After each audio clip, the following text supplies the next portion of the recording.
1936 সালের 19 জানুয়ারি বগুড়ার বাগবাড়িতে জন্ম জিয়াউর রহমানের।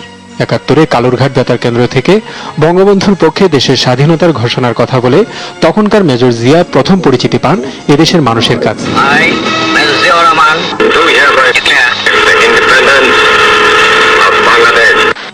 তারপর টানা 9 মাস বীরত্বের সাথে যুদ্ধ করা, যার স্বীকৃতি স্বরূপ পরবর্তীতে তাকে ভূষিত করা হয় বীর উত্তম খেতাবে। 1975 সালের 7 নভেম্বর সিপাহী জনতার বিপ্লব তাকে নিয়ে আসে ক্ষমতার কেন্দ্রবিন্দুতে। পরবর্তীতে 1977 সালের 21 এপ্রিল জিয়াউর রহমান হন দেশের রাষ্ট্রপতি। তার নেতৃত্বে 1978 সালের 1 সেপ্টেম্বর গঠিত হয় বাংলাদেশ জাতীয়তাবাদী দল বিএনপি।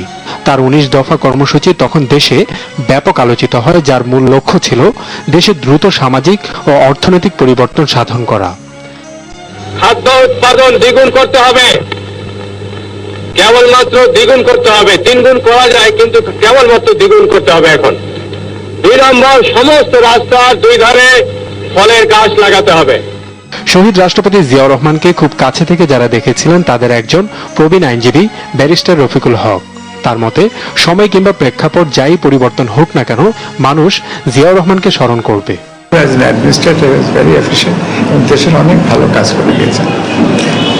মার্শাল এনেছে কি, মার্শাল গেল কি, 7 অ্যামেন্ডমেন্ট গেল কি, এগুলো I am not concern.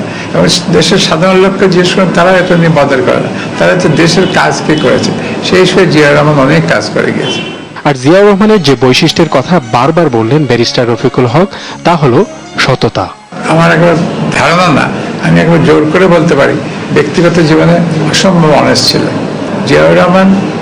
Ziaur Rahman was very very out and out honest man.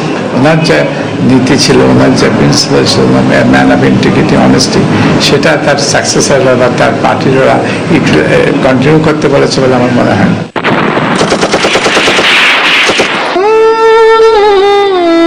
1981 সালের আজকের এই দিনটিতে একদল বিপদগামী সেনা সদস্য হত্যা করে জিয়াউর রহমানকে। এদেশের মানুষের কাছে অল্প দিনেই তিনি যে গ্রহণযোগ্য হয়ে ওঠেন তা প্রকাশ পায় তার মৃত্যুর পর এই জানাজার মধ্য দিয়ে। Ashiqur Rahman Chowdhury, NTV news, Dhaka. শাহাদাত বার্ষিকী উপলক্ষে দলের